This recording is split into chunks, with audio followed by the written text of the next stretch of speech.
من الشیطان الرجیم بسم اللہ الرحمن الرحیم وبہ نستعین وهو خیر المعین وصلی اللہ علی سیدنا محمد وآلہ الطاہرین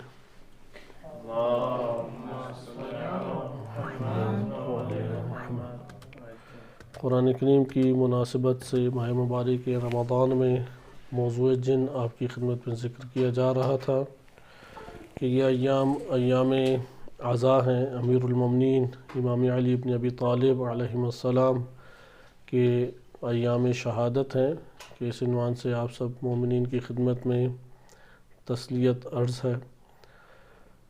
امام علی علیہ السلام کی ذات کے حوالے سے گفتگو اگرچہ حق بنتا ہے، اور امام علیہ السلام ابو الائمہ ہیں، امامت کا آغاز ان سے ہے، سرداران امام ہیں جن کی محبت شیعہ سنی دونوں روایات کے مطابق مرکز ایمان اور معیار نفاق بھی ہے کہ منافق محبت نہیں کرے گا اور مومن وہ امام کی محبت سے ہٹے گا نہیں، صرف اور صرف مومن محبت کرے گا۔ محبت ایک باطنی انسان کا تعلق ہے، ظاہری تعلق نہیں ہے، محبت باطنی تعلق ہے، اور جو اپنی زندگی میں اس محبت کو جتنا ظاہر کرتا چلا جائے اتنا اس کے وجود میں یہ ملکہ بن جاتا ہے۔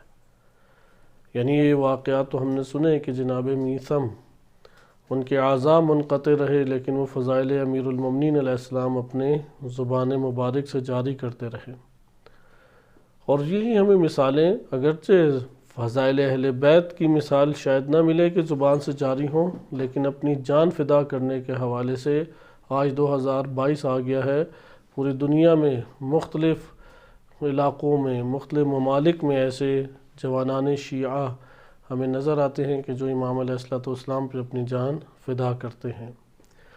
لہذا اظہار محبت کو روایات اہل بیت علیہ السلام کے تناظر میں اگر دیکھا جائے ضروری قرار دیا گیا ہے۔ کوئی نہ کوئی انسان کام کرے جس سے اظہار محبت ہو۔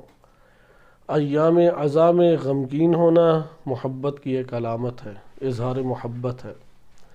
انسان کا ایام میلاد میں خوشی کا اہتمام کرنا اظہار محبت ہے۔ اہل سنت کتب میں اور شیعہ کتب میں روایت وارد ہوئی ہے کہ علموا اولادکم، اپنے اولاد کو تعلیم دو حب اہل بیت کی، حب علی بن ابی طالب علیہ السلام کی۔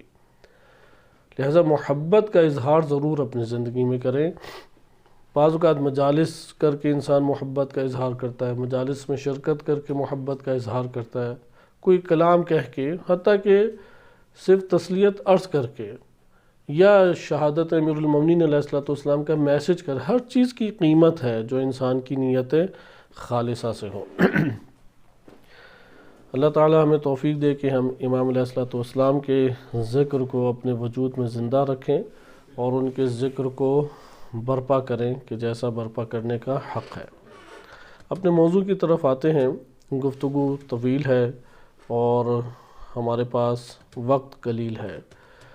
ہم وسوسوں کے عنوان سے اختتام پہ پہنچے تھے، علاج کو ملاحظہ کر رہے تھے، اور آج انشاءاللہ تعالی اگلے موضوع میں داخل ہوں گے جو جنات سے تعلق رکھتا ہے، اور وہ مؤنث جن ہے، خواتین جن جسے کہہ سکتے ہیں، کیونکہ مرد کے مقابلے میں خاتون ہوتا ہے، تو چونکہ قرآن نے رجال استعمال کیا ہے کلمہ، تو روایات میں امرأتن کلمہ آیا ہے، یعنی جن خواتین یا خواتین جنات، یہ کوئی اپنی خود ساختہ گھڑی ہوئی تعبیر نہیں ہے۔ روایات اہل بیت علیہ السلام میں کلمہ امرأتن من الجن، جس طرح سے رجال من الجن قرآن میں آیا ہے، امرأۃ من الجن وہ احادیث مبارکہ میں کلمہ وارد ہوا ہے۔ قرآن کریم کی آیات میں ہم مختلف آیات کو ملاحظہ کر رہے تھے، اسی ضمن میں آج ہم چند واقعات کو دیکھتے ہیں کہ جو دلالت کرتے ہیں کہ وسوسے انسان کے وجود میں جب ڈالے جاتے ہیں تو شدت کے ساتھ برپا ہوتے ہیں، اور ابلیس اور شیاطین ہی کا یہ کام ہے، اور جنات میں سے یہ کام ہے۔ ملا صدرہ رحمۃ اللہ علیہ کی ایک عبارت اگر اس کو ہم مطالعہ کریں تو بہت خوب ہے، اگر وقت میں گنجائش ہوئی تو انشاءاللہ تعالی، کہ جس میں حقیقت ابلیس کو بیان کیا گیا ہے، اور اس میں انہوں نے ذکر کیا ہے کہ شیطان کا مقابلہ ملک سے ہے، ملک یعنی فرشتے سے ہے، شیطان کا مقابلہ اللہ تعالیٰ سے نہیں ہے، یہ تو اللہ تعالیٰ کی خلقت کے درمیان ایک دو مخلوقات ہیں۔ ملا صدرہ رحمۃ اللہ علیہ نے شرح اصول کافی میں ذکر کیا ہے انہی وسوسوں کے باب میں، اور آغاز میں اوپر سے تھوڑا آپ کی خدمت میں پڑھ دیتا ہوں، بقیہ انشاءاللہ کسی اور مورد میں ہم اسے ملاحظہ کریں گے۔ ذکر کرتے ہیں فمبدأ الفعل البشری، بشر کا جو عمل ہوتا ہے، جب بھی انسان عمل انجام دیتا ہے، هو الخاطر، تو وہ کسی اندر ایک تصور کی وجہ سے ہے، اندر ایک رائے کی وجہ سے ہے، خیال کی وجہ سے ہے۔ هو الخاطر يحرك الرغبہ، یہ ہے کہ جو اس کے وجود کے اندر برپا ہوا ہے، یہ اسے رغبت دلاتا ہے کہ تم اسے انجام دو۔ بہرحال پھر آگے سلسلہ ہے، ہم نیچے منتقل ہوتے ہیں۔ ان الخواطر محرکہ للارادات، ارادوں کو پورا کرنے کے لیے، ارادوں کو اور نیتوں کو پورا کرنے کے لیے یہ خیالات اور یہ تمام کا تمام جو نظام اللہ نے باطن میں رکھا ہے، یہ تحرک انسان کو دیتا ہے۔ یہ خواطر دو حصوں میں تقسیم ہو جاتے ہیں۔ قسم یدعو الی الشر، بعض ہیں کہ جو شر کی طرف بلاتے ہیں، جو شر کی طرف بلاتے ہیں ان کو کہا جاتا ہے عانی الی ما یضر فی العاقبہ، شر سے مراد ہے جو آخرت کے اعتبار سے، انجام کے اعتبار سے شر ہے، یعنی وہ گناہ ہے، معصیت ہے، جہنم ہے، نہ کہ ہر مصیبت انسان میں نقص پیدا کرتی ہے، اس اعتبار سے ممکن آپ شر کہہ سکیں۔ ادھر ہم جب کہتے ہیں کہ وہ خیالات جو شر کی طرف ابھارتے ہیں، وہ تصورات جو شر کی طرف ابھارتی ہیں، وہ ارادے، نیات جو شر کو برپا کرنے کے لیے استحکام اپنے اندر ہمارے وجود میں پیدا کرتے ہیں، یہ کون سا شر ہے؟ جو آخرت کے اعتبار سے شر ہے، نتیجے کے اعتبار سے شر ہے۔ وَقِسْمٌ يَدْعُو إِلَى الْخَيْرِ، بعض ہیں کہ جو خیر کی طرف بلاتے ہیں، اعنی ما ينفع فی الآخرہ، یعنی آخرت میں جس کا نفع ہوگا، نہ کہ دنیاوی مال و دولت کا نفع۔ فہما خاطران مختلفان، بس یہ دونوں خاطرات کے مختلف ہو گئے۔ فافتقر الی اسمین المختلفین، اس لیے دونوں کو جاننے کے لیے الگ الگ مختلف نام دے دیے گئے ہیں۔ قسم یدعو الی الشر، وہ قسم جو شر کی طرف بلاتی ہے، یا فالخاطر المحمود، اچھا خاطر، تصور، خیال، وہ کو کہتے ہیں یسمی الالہام، اسے الہام کہتے ہیں۔ انسان کے باطن کے اندر تعلیم موجود ہے، یہ حواس خمسہ پکڑ کے معلومات دے رہی ہیں، یا باطنی طور پہ انسان القاعات کو لے رہا ہے۔ یہ القاعات یا شیطانی ہیں یا رحمانی ہیں۔ اگر یہ القاعات، واردات، انسان کے وجود کے اندر بننے والے یہ امور، یہ الہی و رحمانی ہوں تو اس کو کہتے ہیں الہام، اور اگر وہ شر پر مشتمل ہوں اسے کہتے ہیں وسوسہ، اسے والخاطر المذموم یسمى وسواسا، اسے وسواس کہتے ہیں۔ بقیہ ہم ترک کرتے ہیں، اگرچہ اس میں بڑے مفید نکات ہیں، لیکن کسی اور مورد میں پڑھیں گے، کیونکہ آج روایات ہمارے پاس زیادہ ہیں کہ جس کو پڑھا جائے۔ احادیث میں وارد ہوئے ہیں، بعض تو آپ بھی گزشتہ درس میں پڑھ چکے ہیں کہ کس طریقے سے دفع کیا جائے وسوسوں کو۔ یہ صرف ایک وسوسے کو بیان کرنا مقصود تھا کہ باطن کے اندر پیدا ہوتا ہے، یہ تذکر ہے کہ ہمارے اندر ان حقائق کو زندہ کر دیتا ہے۔ الہام ہے الہی تعلیمات جو خیر کی طرف، ہر وہ عمل جو خیر کی طرف بلائے، آپ کہیں کہ اللہ کی طرف سے الہام ہوا، یہ تعلیم الہی تھی، ورنہ مجھ ایک ناقص تاریک ظلمتوں میں رہنے والے نفس کے اندر یہ کہاں سے برپا ہو سکتی ہے؟ اچانک آپ کو خیال آئے کہ یار آج میں یہ نیک کام کر دیتا ہوں، بس آج میں سب کو کھجوروں سے روزہ افطار کرا دیتا ہوں، آج میں پانی سب کو پلا دیتا ہوں۔ ایک دفعہ کہتے ہیں کہ یار یہ سارے تم ہی کو بیوقوف بنایا ہوا ہے، تم ہی سب کی خدمات کر رہے ہو، کوئی تو دوسرا کچھ کام ہی نہیں کرتا، کوئی تمہاری تعریف بھی نہیں کرتا، اور پتہ بھی نہیں ہے کسی کو کہ میں یہ کام کر رہا ہوں۔ آپ سمجھ لیں کہ اب خناس ہے، یہ خناس ہے کہ جو وجود کے اندر یہ ساری کی ساری چیزیں ڈال رہا ہے۔ خناس کو پہچان لیتا ہے، لڑنا پھر بھی مشکل ہوتا ہے، انسان جب مشغول نہیں ہوتا، بعض اوقات جو علیحدگی ہمارے تنہائیوں کے کام ہیں، صفائی ستھرائی ہے، کپڑے دھونا ہے، برتن دھونا ہے، ہنڈیا بنانا ہے، یا اسی طرح آپ کتابیں سیٹ کر رہے ہیں، کوئی اور کام ہے، لکڑی سے کوئی کر رہے ہیں، کوئی چیز بنا رہے ہیں، یہ خناس اندر گھس جاتا ہے، انسان گہری سوچوں میں وہ بنا رہا ہوتا ہے چیزیں، گہری سوچوں میں، دیکھیں کیا ابھر رہا ہے، اور اگر میں نے انجام دے دیا تو کیا ہوگا؟ انجام دے دیا، شر ہے، گناہ ہے، جہنم ہے، فساد ہے، فتنہ ہے، یقین جان لیں خناس ہے۔ خناس کو پہچاننا مشکل نہیں ہے، یقین جان لیں کیا ہے؟ خناس ہے۔ باطن کے اندر انسان کو خوب لڑائی کرنے پڑتی ہے، وہ بڑی اونچی اونچی آواز میں گفتگو کرتا ہے، بولتا ہے، حاوی ہو جاتا ہے، اس طریقے سے انسان پہ حاوی ہوتا ہے، ہونٹوں کو بند کر کے انسان اس کی بات سنتا رہتا ہے۔ آس پاس کہتے ہیں کہ بھائی کدھر ہو تم؟ کہتا ہے کہیں نہیں، ادھر ہی تھا، بس کام میں مشغول تھا، غور و فکر کر رہا تھا۔ یہ تو نہیں کہتا خناس تھا، اس کی باتیں سن رہا تھا۔ بعض اوقات الہام بھی ہوتا ہے، اس مثبت امر کو بھی ہم ترک نہ کر دیں، الہام بھی ہوتا ہے، اچانک خیال آتا ہے یہ نیک عمل انجام دے دوں، دنیا روکے گی، اگلے پریشان کریں گے، لیکن عزم اپنے اندر بڑا قوی پاتا ہے اور انجام دے بیٹھتا ہے۔ یہاں پہ اللہ کا شکر ادا کرے کہ یہ ایک الہامی چیز ہے۔ لہذا وسوسہ وہ کس طریقے سے انسان کے وجود میں برپا ہوتا ہے، اسی کو ملا صدر اور رحمۃ اللہ علیہ نے ذکر بھی کیا کہ جنات میں، شیاطین میں اصل اس کا جن ہونا ہے۔ اگر انسان شیطان بنتا ہے تو دو اسباب ہیں، اگر انسان شیطان بنتا ہے تو دو سبب ہیں، کیونکہ موضوع اختتام پذیر وسوسے کا ہو رہا ہے، اس لیے یہ اہم نکات ہیں، انشاءاللہ ہم اس کو دوبارہ سے ایک دفعہ تکرار کریں گے تاکہ ذہن میں ہمارے یہ نکات بیٹھ جائیں۔ بس آپ نے اس جگہ پہ ملاحظہ کیا کہ دو اسباب ہمارے پاس بنیادی طور پر ہیں اگر انسان شیطان بن جائے۔ ایک ہے کہ انسان کو وہ جن شیطان اغوا کر لے، یعنی ابلیس اغوا کر لے، اس نے وعدہ کیا قرآن کریم میں، وعدہ کیا کہ اغوا کرے گا۔ اور دوسرا یہ ہے کہ انسان کا نفس جو ہے وہ امارہ بن جائے، ان النفس لامارۃ بالسوء، نفس اسے بار بار ابھارتے ہیں برائی انجام دے دو، برائی انجام دے دو، الا ما رحم ربی، جو جس کے اوپر اللہ رحمت نازل فرمائے وہ بچ جاتا ہے۔ اس لیے آئیں اب پہلے کو ہم مختصر طور پہ دیکھیں۔ قرآن نے پہلے ہی قبل اس کے کہ آدم یہاں زمین پر تشریف لاتے دشمنی کا پیغام پہلے دے دیا۔ یہ بات ہم اپنے ذہن سے نہ ہٹائیں کہ اصل دشمن شیطان ہے، اصل دشمن شیطان ہے۔ جب ذکر الہی سے انسان کا دل اور قلب غافل ہوتا ہے تو یہ پھلنا پھولنا شروع کر دیتا ہے، گھیرنا شروع کر دیتا ہے، نگلنے لگ جاتا ہے۔ یلتقم کا لفظ قرآن یہ روایات میں آیا ہے، لقمہ بھی اسی سے ہے، یلتقم، کہ پورا کا پورا وہ اس کو وسیع پیمانے میں گھیر لیتا ہے جب ذکر الہی نہ کیا جائے۔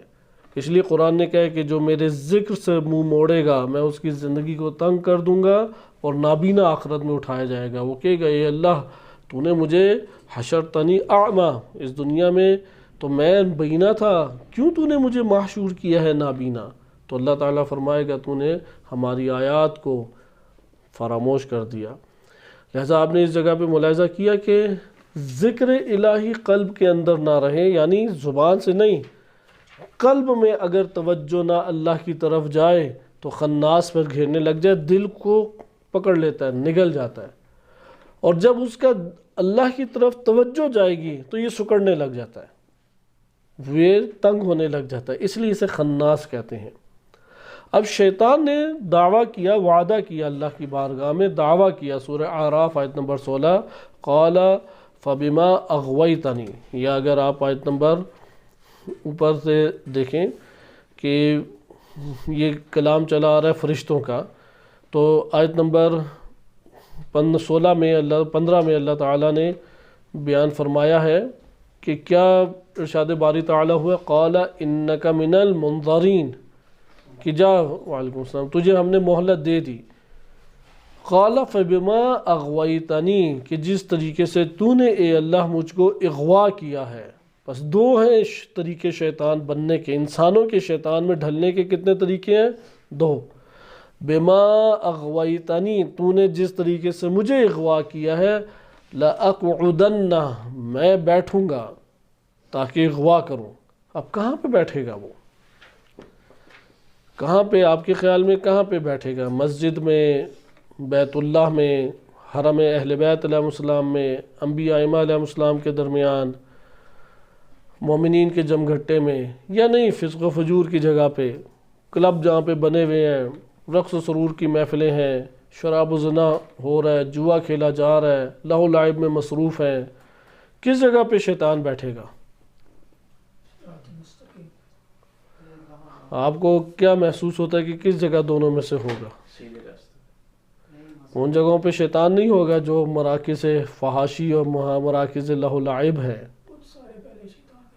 ہاں وہ پہلے سے ہی شیطان کے اپنے گھر ہیں۔ لَأَقْعُدَنَّ لَهُمْ صِرَاطَكَ الْمُسْتَقِيمِ، آپ جسے صراط مستقیم بیان کریں گے وہاں پہ وہ بیٹھے گا، جسے صراط مستقیم کہیں گے۔ روایات کے مطابق انبیاء علیہ السلام صراط مستقیم ہیں، قرآن کریم صراط مستقیم ہے، ائمہ اطہار علیہ السلام سب ہستیاں صراط مستقیم ہیں، حق بات صراط مستقیم ہے۔ وہ آئے گئے اس جگہ پہ، وہ کہتا ہے لَأَقْعُدَنَّ لَهُمْ صِرَاطَكَ الْمُسْتَقِيمِ، اسے آرام سے بیٹھنے دیں گے صراط مستقیم پہ، یا گھات لگا کے چھپ کے بیٹھنا پڑے گا؟ چھپ کے بیٹھنا پڑے گا۔ بیت اللہ میں بھی ہو تو محفوظ نہیں ہے شیطان سے، اغوا کر سکتا ہے۔ انبیاء و ائمہ علیہ السلام کے آس پاس ہو تو محفوظ نہیں ہے، اغوا کر سکتا ہے۔ دل کو حاضر رکھیں، جسم کو نہیں، پھر نہیں اغوا کر سکتا۔ اگر جسم کو جوڑ دیا خالی جگہوں سے، اغوا ہو سکتا ہے، لیکن اگر قلب کا تعلق امام معصوم سے جڑ گیا اغوا نہیں ہو سکتا۔ قلب کا تعلق اللہ سے جڑ گیا اغوا نہیں ہو سکتا۔ قلب کا تعلق بیت اللہ کے ساتھ جڑ گیا اغوا نہیں ہوگا، قرآن سے جڑ گیا اغوا نہیں ہوگا۔ جسم کے جوڑنے سے تو اغوا ہو جائے گا انسان۔ امیر المومنین علیہ السلام کہاں شہید ہوئے؟ مسجد میں تو اس کا سب سے بڑا نمائندہ ابن ملجم لعین آ گیا، وہ شہید کیا امام علی علیہ السلام کو۔ نبی صلی اللہ علیہ وسلم کو نماز کے دوران سب سے زیادہ اذیت کہاں دی گئی؟ آپ نے دیکھا ہوگا یہ اجڑی وغیرہ، یہ پیٹ ہوتا ہے جو سب سے زیادہ بدبودار کون سی چیز نکلتی ہے جب جانور کو ذبح کرتے ہیں؟ یہی گند بلا ہوتا ہے نا پیٹ اس کا۔ رسول اللہ نماز پڑھتے تھے مکہ میں، وہ ان کے اوپر ڈال کے مل دیتے تھے۔ جناب سیدہ سلام اللہ علیہا 4-5 سال کی عمر تھی، وہ اپنے چھوٹے چھوٹے ہاتھوں سے وہ ہٹاتی تھی، دور کرتی تھی۔ وہاں پہ تو انہوں نے بت گاڑ دیے مکہ میں۔ مکہ اس وقت مرکز شرک تھا یا توحید تھا؟ خانہ کعبہ جسے آج مرکز توحید کہتے ہیں، عصر جاہلیت میں مرکز شرک تھا۔ وہ ہجرت کی اس سے نبی صلی اللہ علیہ وسلم نے، وہ اس کی پاکیزگی اپنی جگہ پہ اس مقام کی، انسانوں نے آ کے وہاں پہ نجاست کو برپا کیا۔ لَأَقْعُدَنَّ لَهُمْ صِرَاطَكَ الْمُسْتَقِيمِ، پھر چھوڑ دے گا کیا وہ؟ نہیں، اب وہ طریقے واردات بھی بتاتا ہے کیسے میں آؤں گا۔ ثُمَّ لَآتِيَنَّهُمْ مِنْ بَيْنِ أَيْدِيهِمْ وَمِنْ خَلْفِهِمْ، سامنے سے بھی حملہ کروں گا، پیچھے سے بھی، وَعَنْ أَيْمَانِهِمْ وَعَنْ شَمَائِلِهِمْ، دائیں طرف سے بھی بائیں طرف سے بھی، وَلَا تَجِدُ أَكْثَرَهُمْ شَاكِرِينَ، اے اللہ تو نہیں دیکھے گا کہ اکثر تیرا شکر ادا کرنے والے ہوں۔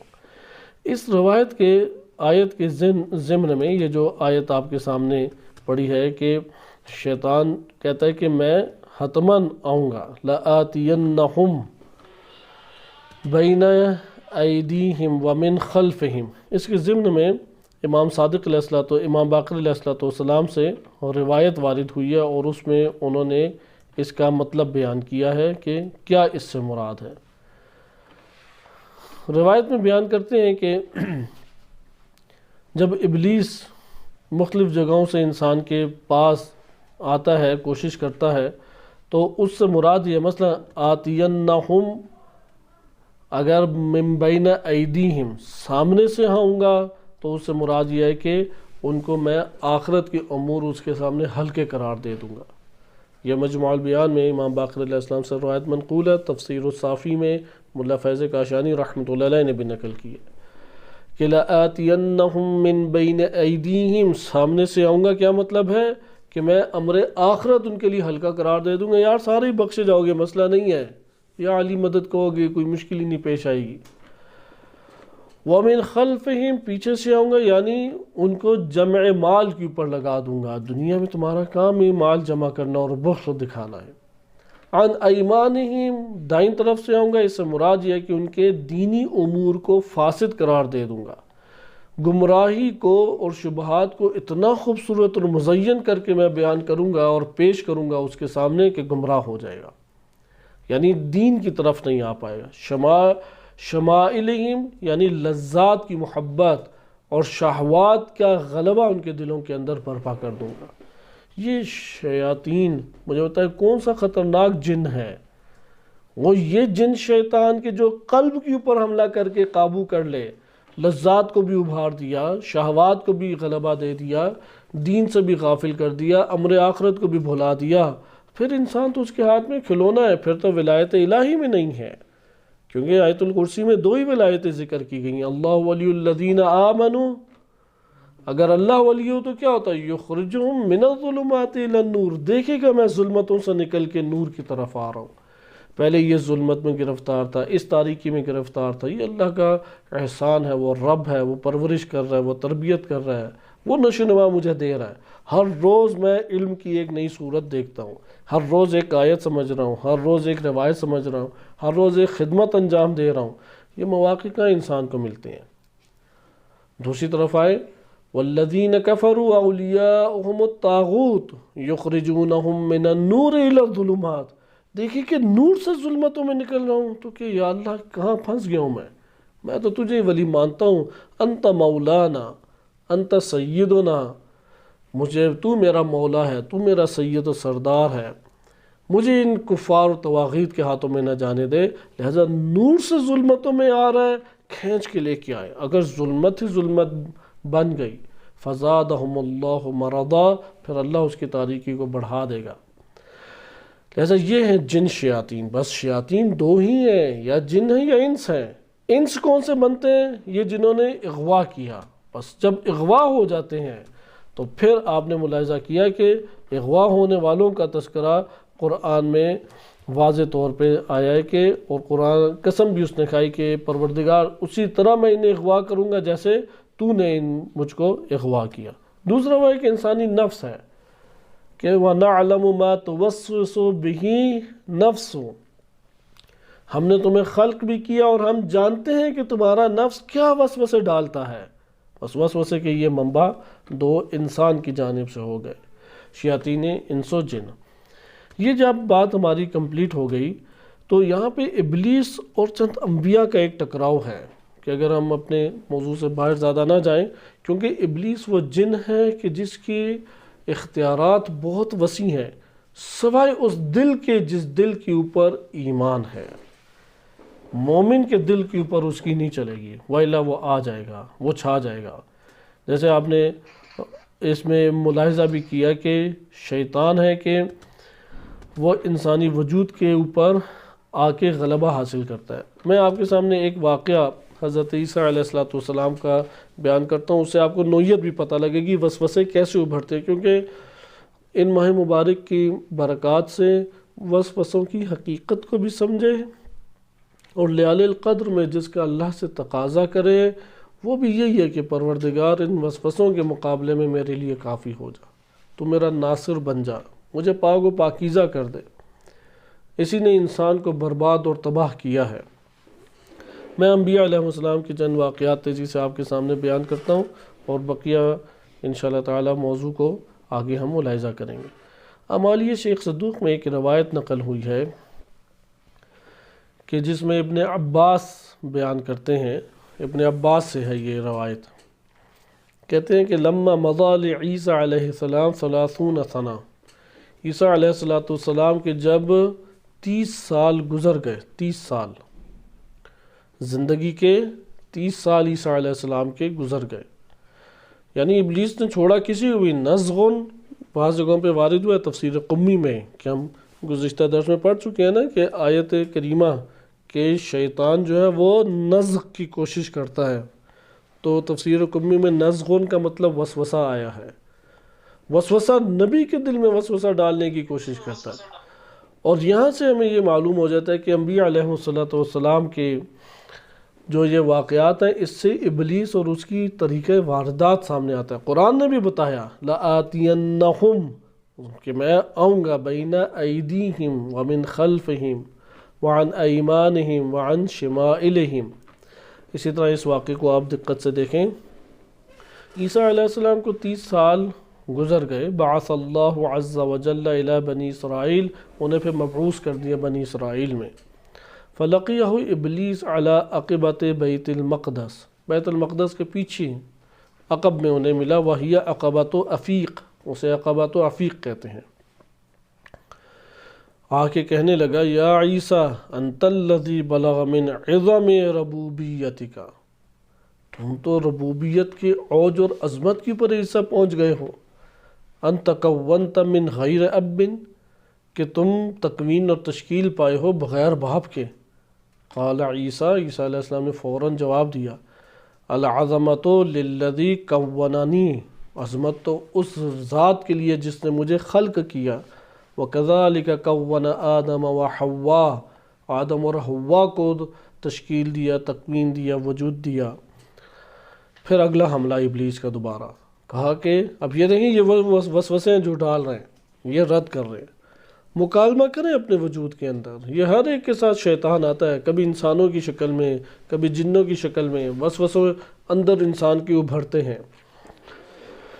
قال ابلیس یا عیسیٰ فانت الذی بلغ من عظم ربوبیتک، عیسیٰ تو اوج ربوبیت کی عظمت اور بلندیوں پہ پہنچ گیا ہے۔ انک تکلمت فی المہد صبیا، چھوٹے تھے تو گوارے میں تم نے، پنگوڑے میں تم نے گفتگو کی۔ قال عیسیٰ یا ابلیس، ابلیس، عیسیٰ علیہ السلام نے جواب دیا بل العظمۃ للذی انطقنی فی صغری، عظمت اس رب کے لیے ہے، اس ذات کے لیے جس نے اس بچپنے میں مجھ کو زبان گویائی دی اور زبان میری کھولی۔ وَلَوْ شَاءَ لَأَبْكَمَنِي، اگر وہ چاہتا اور اس کی مشیت ہوتی تو میں گونگا بہرا ہی رہ جاتا، ہمیشہ گونگا ہوتا، میں بول ہی نہ سکتا۔ پھر ابلیس نے کہا انت الذی بلغ من عظم ربوبیتک، دیکھیں بار بار ربوبیت کا تذکرہ عیسیٰ علیہ السلام کے وجود میں ڈال رہا ہے۔ تجھ سے عظیم تر رب کون ہو سکتا ہے؟ انت کا تخلق من الطین کہیئۃ الطیر، مٹی سے پرندہ بناتے ہو اور اس کے پاس فتنفخ فیہ، پھر اس میں روح پھونکتے ہو، فیصیر طیرا، وہ تو اڑتا پرندہ بن جاتا ہے۔ قال عیسیٰ بل العظمۃ للذی خلقنی، عظمت تو اسی ذات کے لیے جس نے مجھے خلق کیا، وخلق ما سخر لی، اور یہ جو میں نے تسخیر کیا اور یہ جو میں عمل انجام دیتا ہوں، اس کا خالق بھی حقیقت میں اللہ ہی کی ذات ہے، اس نے یہ تسخیر کی قوت مجھے دی ہے۔ قال ابلیس، پھر ابلیس نے کہا فَأَنْتَ الَّذِي بَلَغَ مِنْ عِظَمِ رَبُوبِيَّتِكَ، تجھ سے بڑھ کر کون عظیم رب ہوگا، ربوبیت کے اعلیٰ مرتبے پہ پہنچ گیا۔ أَنَّكَ تَشْفِي الْمَرْضَى، مریضوں کو عیسیٰ آپ شفا دے دیتے ہیں۔ عیسیٰ نے پھر کہا العظمۃ للذی بإذنہ اشفیہم، عظمت اس ذات کے لیے ہے کہ جس کے اذن سے میں شفا دیتا ہوں۔ وَإِذَا شَاءَ أَمْرَضَنِي، وہ اگر مشیت ہوتی اس کی تو وہ مجھے بھی مریض کر دیتا، میں کس کو دیتا شفا، وہ مجھے بھی مریض کر دیتا۔ پھر ابلیس نے کہا کہ کیا عیسیٰ آپ کی ربوبیت کی عظمت ہے، أَنَّكَ تُحْيِي الْمَوْتَى، مردوں کو آپ زندہ کرتے ہیں۔ عیسیٰ علیہ السلام نے کہا العظمۃ للذی بإذنہ احییہم، عظمت اس ذات کے لیے ہے کہ جس کی اذن سے میں انہیں زندہ کرتا ہوں۔ وَلَبُدَّ مِنْ أَنْ يُمِيتَ، ضروری ہے کہ وہ سب کے سب کو وہ ذات دوبارہ موت دے دے، ما احییتہ، جس کو میں نے زندہ کیا، وَيُمِيتُنِي، اور وہ ذات مجھے بھی موت دے گی، میں کیسے رب ہو سکتا ہوں۔ پھر عیسیٰ علیہ السلام کو ابلیس نے کہا کہ آپ عظمت ربوبیت کے اوپر ہیں، آپ تو باہر سمندر پہ پیدل چل لیتے ہیں۔ فلا تبتل قدماک، نہ آپ کے پاؤں بھیگتے ہیں، ولا ترسخ فیہ، نہ آپ اس کے اندر ڈوبتے ہیں۔ عیسیٰ علیہ السلام نے کہا کہ یہ اللہ کی ذات ہے کہ جو عظیم ترین ہے، کہ جس نے یہ سب چیزیں میرے سامنے حقیر کر دیں اور میرے اختیار میں دے دیں۔ اگر اللہ چاہتا اغرقنی، مجھے ڈبو دیتا۔ پھر کہا ابلیس نے کہ عیسیٰ آپ ربوبیت کی عظمت کے اوپر ہیں، آپ کی نے انہو سیأتی علیک یوم تکون السماوات والارض، آپ کے اوپر ایک دن عنقریب آئے گا آسمان اور زمین اور جو کچھ آپ کے علاوہ زمین میں ہے، وَأَنْتَ فَوْقَ ذَلِكَ كُلِّهِ، آپ سب کے سب چیزوں کے اوپر ہوں گے، تُدَبِّرُ الْأَمْرِ، تمام امور چلا رہے ہوں گے، تُقَسِّمُ الْأَرْزَاقِ، رزق کو تقسیم کر رہے ہوں گے۔ فَعَظَمَ عِيسَى ذَلِكَ مِنْ قَوْلِ الْإِبْلِيسِ الْكَافِرِ اللَّعِينِ، اس سے بہت زیادہ عیسیٰ علیہ السلام نے اس کا اثر لیا، یعنی غضب کا اثر لیا، ان کو ایک یہ غضب کی کیفیت آگئی عیسیٰ علیہ السلام پہ۔ فقال عیسیٰ سبحان اللہ ملء سماواتہ وارضہ، یہ کلمات ہیں جنات کو بھگانے کے لیے بھی، یعنی شیاطین جنوں کو بھگانے کے لیے۔ سبحان اللہ ملء سماواتہ وارضہ ومداد کلماتہ وزنۃ عرشہ ورضا نفسہ، کہ وہ اللہ پاک اور منزہ ہے کہ جس نے اپنی آسمانوں کو پر کیا اور اپنی زمین کو پر کیا، اور اپنے کلمات سے اس نے مداد سیاہی کو کہتے ہیں، اور اپنی سیاہی سے اسے پر کر دیا، اور اس کے عرش کے زنۃ عرش ہی ورضا نفس ہی، اور اپنی ذات کے اوپر راضی ہوا۔ فلما سمع ابلیس لعنہ اللہ ذالک، جیسے یہ کلمات سنے سبحان اللہ ملء سماواتہ وارضہ ومداد کلماتہ وزنۃ عرشہ ورضا نفسہ، وہ ابلیس لعنت اللہ علیہ بھاگ گیا، ذهب على وجهه لا يملك من نفسه شيئا حتى وقع في اللجة الخضراء۔ تو یہ کلمات ہیں شیاطین جن کو بھگانے کے لیے، یہ اصل میں وہ ایک اور علاج کے ضمن میں یہ آپ کی خدمت میں واقعہ تھا۔ پھر آگے ذکر کرتے ہیں ابن عباس، فخرجت امرأة من الجن، جنوں میں سے ایک خاتون آئی، تمشی علی شاط البحر، ساحل سمندر کے اوپر چل رہی تھی، آپ کہہ لیں واک کر رہی تھی، تاکہ سمجھ سکیں کہ بعض اوقات اس طرح کی چلتی پھرتی خواتین جن بھی ہو سکتی ہیں۔ شاط البحر فاذا ہی بابلیس، تو دیکھا وہ ابلیس کے پاس ہے، ساجدن علی صخرۃ السماء، ایک گونگے یعنی جس سے کوئی آواز ہی نہ آئے پتھر کے اوپر یا کالے سیاہ پتھر کے اوپر سجدے کر رہا تھا، تسیل دموعہ، آنسو اس کے بہہ رہے تھے، علی خدیہ، اس کے چہرے پہ جاری تھے۔ فقامت تنظر الیہ تعجبا، خاتون دیر تک اسے دیکھتی تھی کہ کیا یہ مسئلہ ہے۔ ثم قالت لہ ویحک یا ابلیس، کہ برباد ہو ابلیس تو، ما ترجو بطول السجود، اتنے طولانی سجدوں سے کیا چاہتا ہے تو؟ فقال لہا، تو اس نے کہا،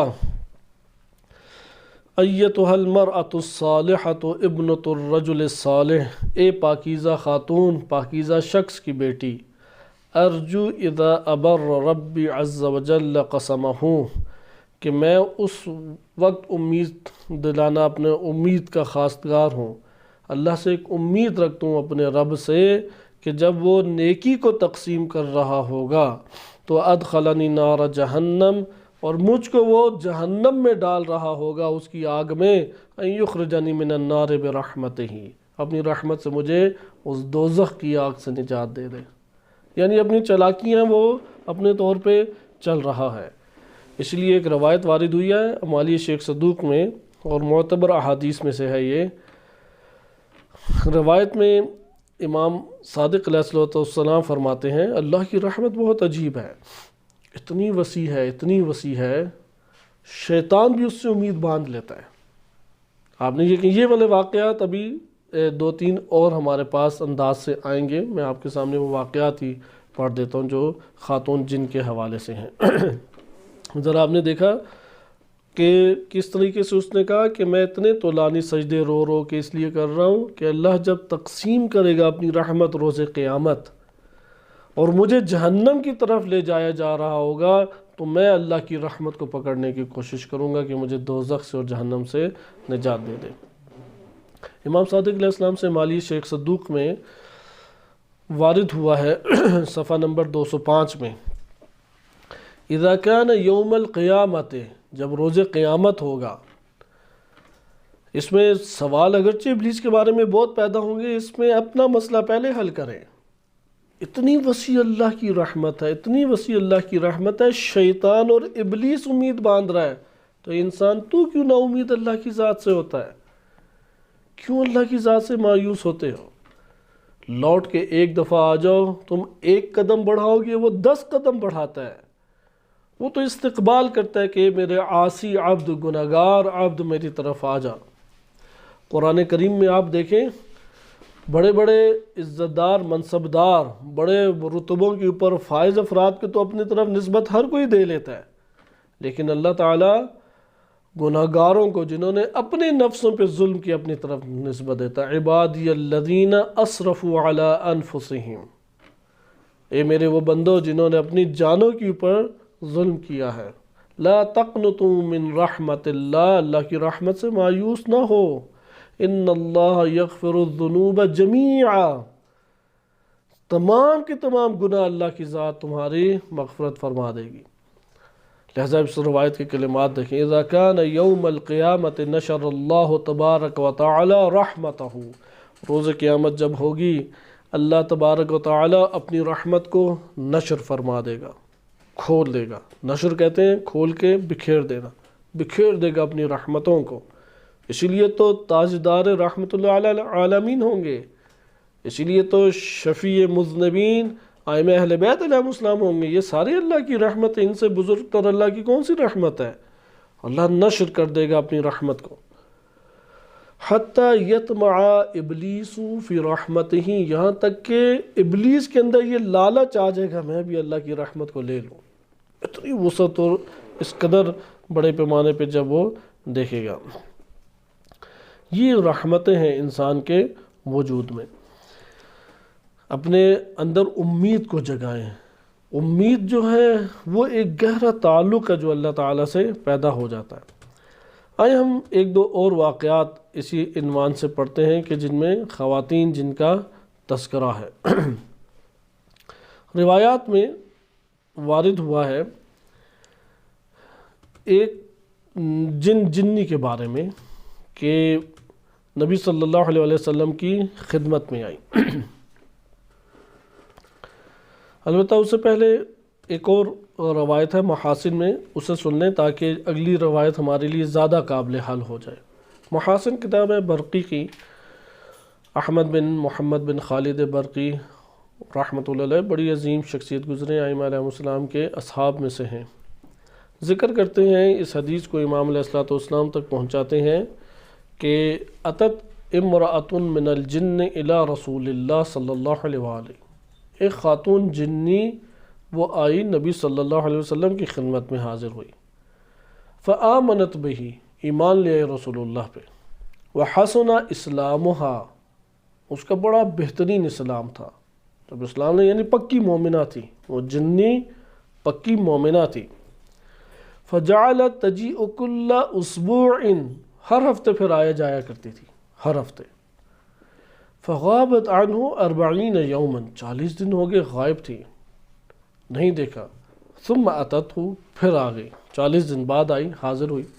نبی صلی اللہ علیہ وسلم نے فرمایا ما الذی ابدأک یا جنیۃ، اے جنی کیوں اتنی تاخیر سے تشریف لائی، کیوں اتنی تاخیر سے حاضر ہوئی؟ فقالت یا رسول اللہ اتیت البحر الذی هو محیط فی الدنیا بالدنیا فی امر اردتہ فرأیت علی شط ذلک البحر، میں آ رہی تھی تو ایک سمندر کو دیکھا میں نے، دنیا کو اس نے گھیرا ہوا ہے، سمندر بہت بڑا ہے، ممکن ہے یہی اوقیانوس ہو، بہت بڑا سمندر ہے، دنیا کو گھیرا ہوا ہے۔ فی امر اردتہ، ایک کام سے گئی ہوئی تھی، اس کا ارادہ تھا، وہ کام اگلی حدیث ابھی آپ کے سامنے بیان کروں گا تو معلوم ہوگا، اپنی بہن سے ملنے گئی تھی۔ تو اس سے بھی مطلب یہ ہے کہ جنیوں کی بھی ہوتی ہیں۔ بعض اہل سنت محققین ہیں، انہوں نے بڑی تفصیلی کتابیں لکھی ہیں، 300-400 صفحوں کی جنات کا انکار کیا ہے دلائل ان کے بھی کچے نہیں ہیں، ایسے نہیں ہے، البتہ ہمارے پاس شیعہ سنی روایات صحیح سند بھی موجود ہیں، تفصیلی روایات ہیں، اس وجہ سے جن اور جنات تذکرہ، یعنی وہ اس بات کو ماننے کے لیے قبول نہیں، اس بات کو ماننے کے لیے تیار نہیں ہے کہ جن ایک جسم لطیف رکھتا ہے جسے انسان کی آنکھ نہیں دیکھ سکتی۔ وہ کہتے ہیں، ان کا یہ کہنا ہے کہ انسان کو ہی اللہ نے دو حصوں میں تقسیم کیا، ایک کا نام جن رکھ دیا اور ایک کا نام انس رکھ دیا، یہ سب انسان ہی ہیں، غیر انسان کوئی نہیں ہے۔ جیسے وہ قرآن کی آیت میں ہے کہ قالت النملہ، اب وہ کہتے ہیں یہاں پہ نملہ قبیلہ نمل ہے، نہ کہ وہ چونٹی تھوڑی گفتگو کر سکتی ہے، اور وہ قبیلہ انہی علاقوں میں آس پاس رہتا بھی ہے، اس طرح سے اس نے اپنے طور پہ دلائل لی ہیں۔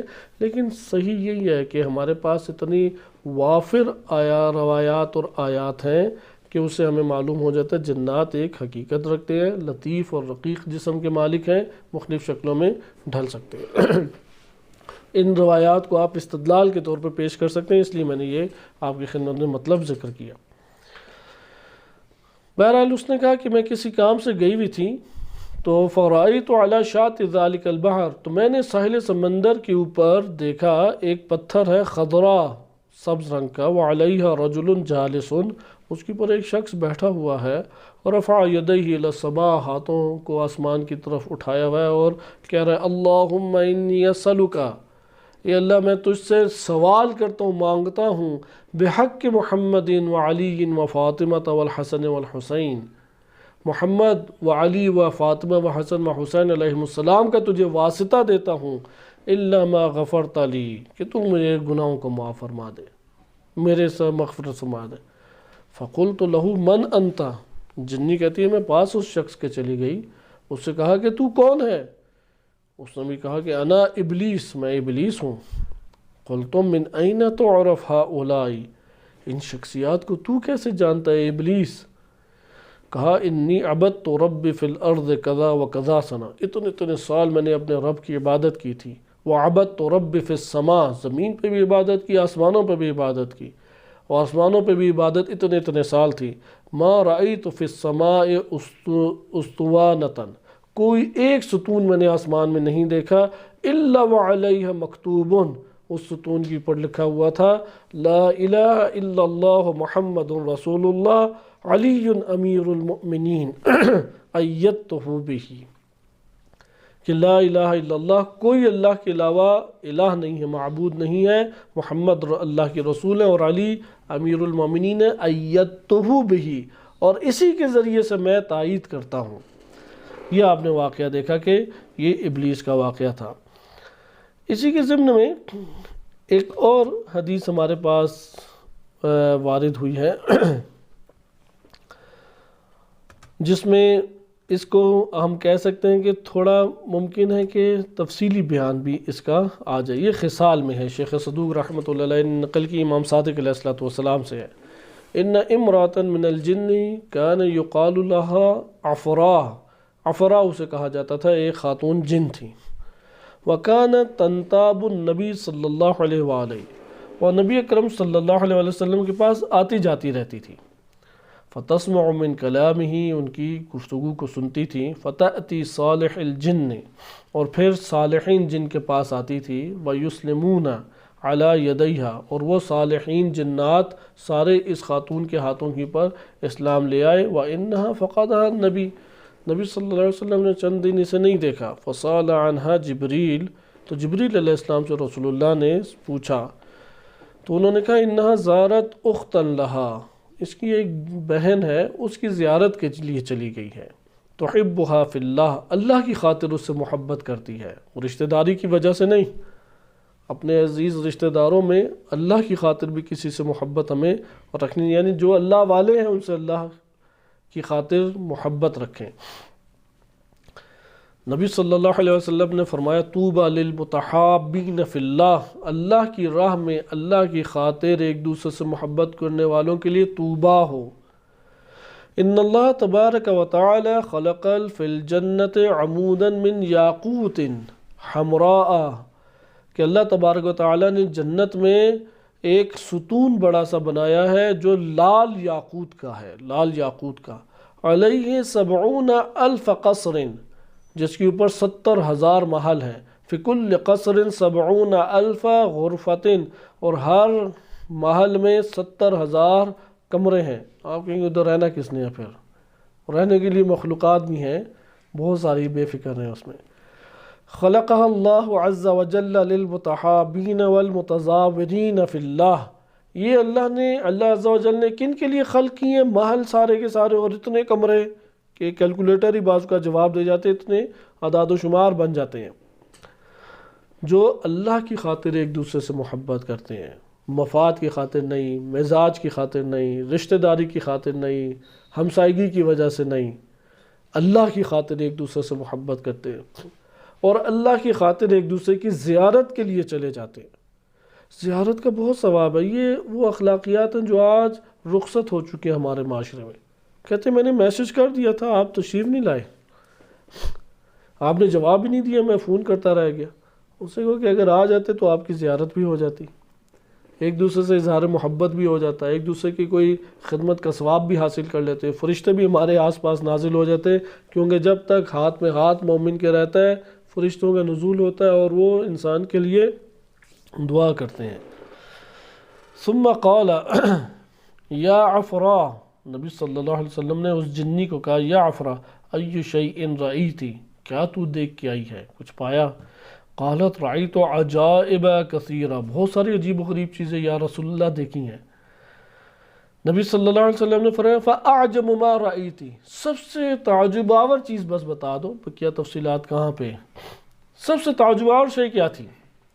قالت رأیت ابلیس فی البحر الاخضر علی صخرۃ بیضاء، میں نے سبز پانی میں سفید پتھر کے اوپر ابلیس کو دیکھا، مادن یدیہ الی السماء، پھیلائے ہوئے اپنے ہاتھ آسمان کی طرف، وہو یقول الہی اذا بررت قسمک، جب تو اپنی یہ نیکیوں کو تقسیم کرے گا، یعنی اپنی رحمتوں کو نشر فرمائے گا، وادخلتنی نار جہنم، اور جہنم کی آگ میں تو مجھ کو پھینکے گا، فاسألک بحق محمد وعلی وفاطمۃ والحسن والحسین،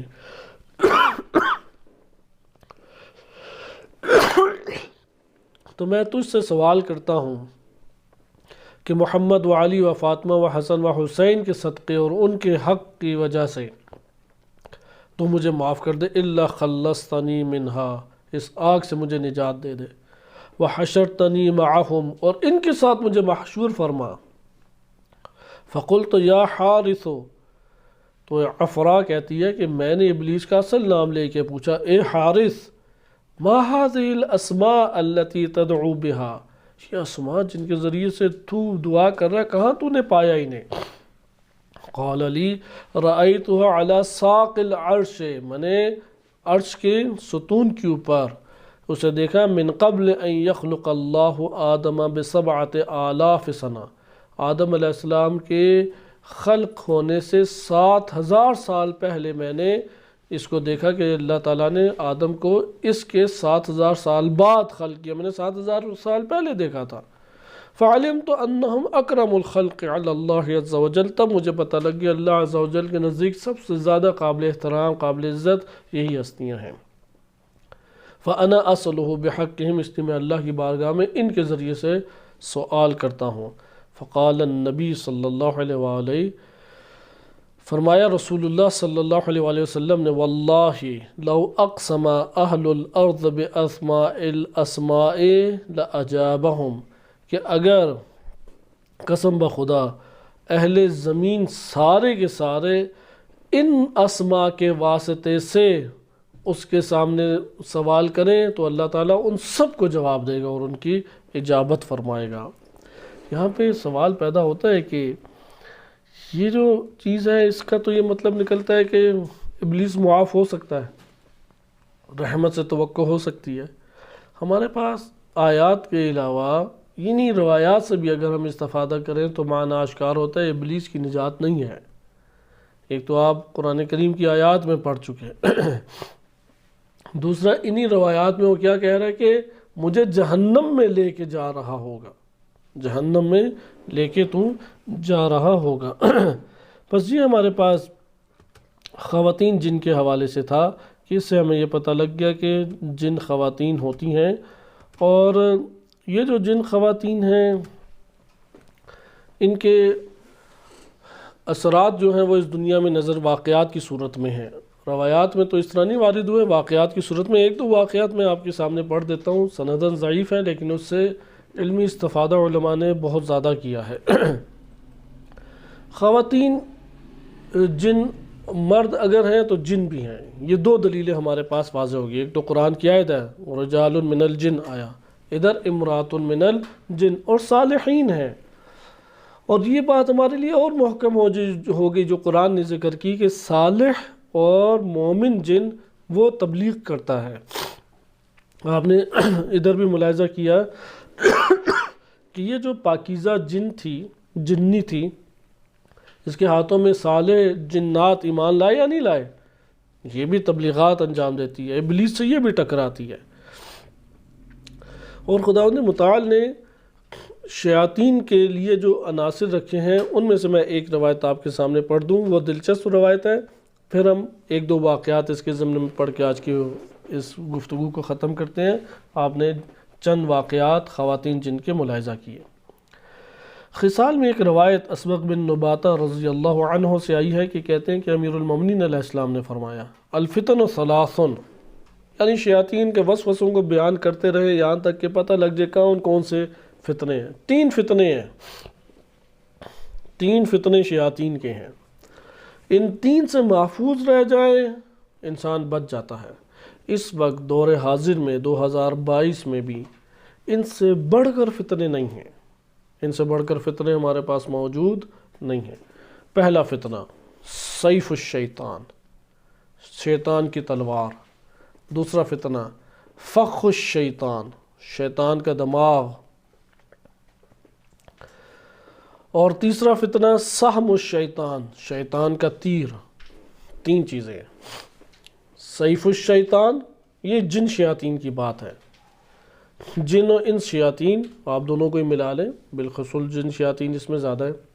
سیف الشیطان شیطان کی تلوار پہلا فتنہ۔ فخ الشیطان شیطان کا فخ جو ہے آپ یہ کہہ لیں کہ دماغ کو کہہ لیں یا گھونسلہ آپ کہہ لیں، فخ جو ہے وہ گھونسلے سے بھی تعبیر کیا جاتا ہے کہ نیند کے عالم میں جو انسان کے اوپر چھا جاتا ہے۔ فخ سے اگر ہم لغتاً مراد لیں تو ہم فخ کو آپ کہہ سکتے ہیں کہ جال، اس کا خراٹوں کو بھی فخ کہتے ہیں فارسی، لیکن اس کے ساتھ دام جال۔ بس ایک ہے شہوانی محبت، حب النساء، شہوانی محبت، یہ جو بیٹھے بیٹھے محبتیں ہو جاتی ہیں، گانے اس کے اوپر بنائے ہوئے ہیں، انہوں نے فلمیں بنائی ہوئی ہیں، کلپس بنائے ہوئے ہیں، دنیا کو اس وقت قابو کیا ہوا ہے، تلوار سے کاٹ کاٹ کے بشر کو ٹکڑے ٹکڑے کر دیا ہے۔ یہ فتنہ حب النساء وہو سیف الشیطان، وشرب الخمر وہو فخ الشیطان، جال ہے شراب، شرب الخمر وہ فخ الشیطان ہے، وحب الدینار والدرہم ہوا سہم الشیطان، یہ جو ڈالر تومان روپے کی محبتیں ہیں یہ کیا ہیں؟ تیر ہیں، یہ تیر جا کے لگتے ہیں۔ فمن احب النساء لم ينتفع بعیشہ، جس نے خواتین سے محبتیں شروع کر دیں، جہاں خاتون وہاں پہ اس کا دل مائل ہو جاتا ہے، بھاگا بھاگا پہنچ جاتا ہے، خاتون کے سامنے فوراً ہی عاجز ہو جاتا ہے۔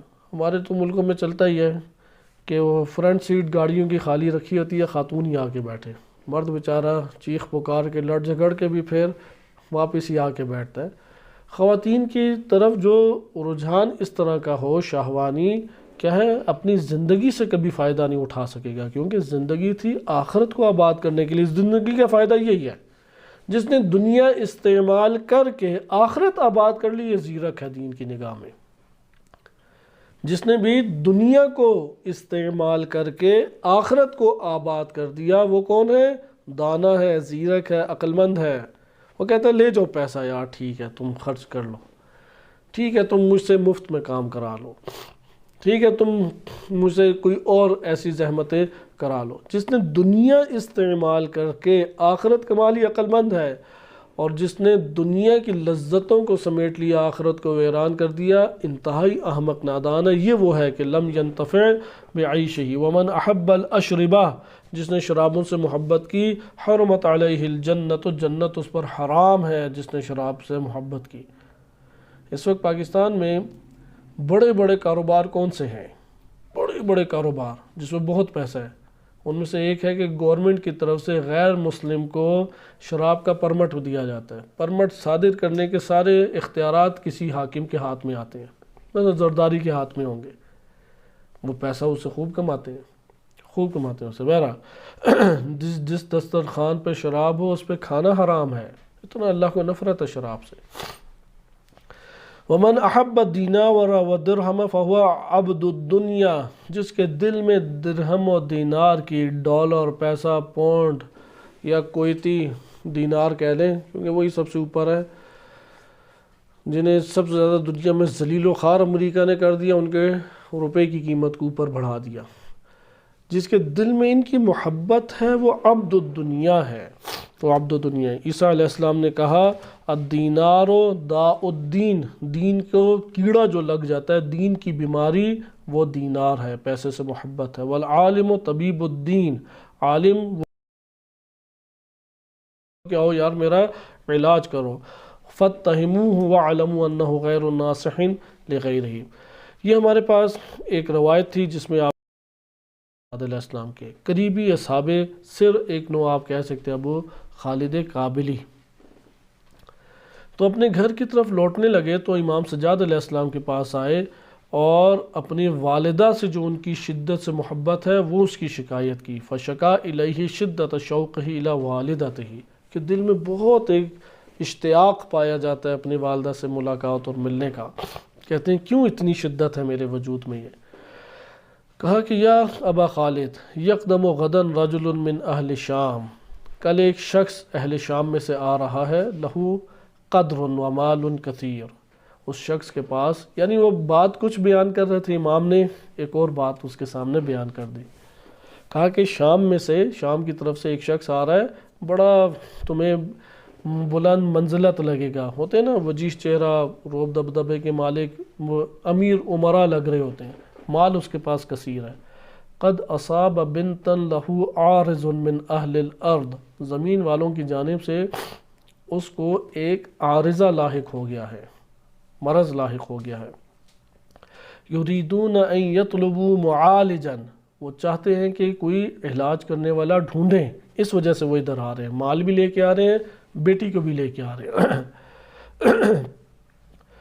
اس لیے وہ کوئی علاج کرنے والا ملے جو اس کا علاج کرے۔ فَإِذَا أَنْتَ سَمِعْتَ قُدُومَهُ، جیسے تم ان کے پہنچنے کے بارے میں سنو، فَأْتِهِ، تو اس کو تم لے آؤ، وَقُلْ لَهُ، اور یعنی تم اس کے پاس جاؤ، چلے جاؤ، اور اس کو کہنا انا اعالجها لك، میں ایک شرط کے اوپر اس کا علاج کروں گا تیری بیٹی کا، ان یشترط علیک انی اعالجها علی دیتها 10,000 دینار، کہ 10,000 دینار دیت تو مجھے دے گا تب میں تیرا علاج کروں گا۔ فلا تطمئن الیہم، اور تم ان سے کبھی مطمئن نہ ہونا، وَسَيُعْطُونَكَ مَا تَطْلُبُهُ بِدْهُمْ، کہ ہاں ان قریب وہ جو تم مانگے گا وہ دے دے گا، لیکن تم نے ان کی باتوں کی پر نہیں مطمئن ہونا۔ فَلَمَّا أَصْبَحَ وَقَدِمَ الرَّجُلُ، صبح ہوئی، وہ شخص آیا، وَمَن مَّعَهُ، اور جو ان کے ساتھ تھا، وَكَانَ رَجُلًا مِّنْ عُظَمَاءِ أَهْلِ الشَّامِ فِي الْمَالِ، بڑا امیر کبیر شام کا بندہ تھا۔ فَقَالَ أَمَا مِن مُعَالِجٍ يُعَالِجُ بِنْتَ هَذَا الرَّجُلِ، تو کہنے والے نے کہا کہ کوئی ہے علاج کرنے والا جو اس کی بیٹی کا علاج کر دے؟ فقال له ابو خالد الکابلی، کھڑے ہو گیا ابو خالد کابلی، انا اعالجها على 10,000، 10,000 دینار کے اوپر میں اس کا علاج کروں گا۔ فإن انتم وفیتم، اگر تم یہ شرط پوری کرتے ہو، وفیت لکم على ان لا يعود الیہا، تو میں تم سے یہ شرط باندھتا ہوں، لا يعود الیہا ابدا، کبھی بھی یہ مرض اس کے پاس لوٹ کے نہیں آئے گا۔ فشرطوا، انہوں نے شرط باندھ لی، ان يعطوه 10,000 درہم، کہ وہ 10,000 درہم دیں گے۔ بات ختم ہوگی، اب اگلے دن لانا تھا۔ آگے ابو خالد کابلی، اقبل الی علی ابن الحسین، امام سجاد علیہ السلام کے پاس ہے، انہیں ساری خبر دی۔ امام نے فرمایا انی لاعلم، مجھے یقین ہے اس بات کا، انہ سیغدرون بک، تمہیں دھوکہ دیں گے یہ، ولا یفون لک، تمہیں یہ پیسے نہیں دیں گے، درہم نہیں دیں گے سارے۔ فانطلق یا ابا خالد فخذ باذن الجاریۃ الیسریٰ، سیدھا کان اس کا پکڑنا، الٹا کان اس بچی کا پکڑنا، اور ثم قل، اور کہنا، یا خبیث، اے خبیث، یقول لک علی بن الحسین، علی بن حسین تمہیں کہتا ہے، اخرج من هذه الجاریہ، اس بچی کے اندر سے نکل جا، ولا تعد، اور دوبارہ لوٹ کے مت آ۔ بقیہ انشاءاللہ واقعہ کل ملاحظہ کریں گے۔ صلی اللہ علی سیدنا محمد وآلہ الطاہرین۔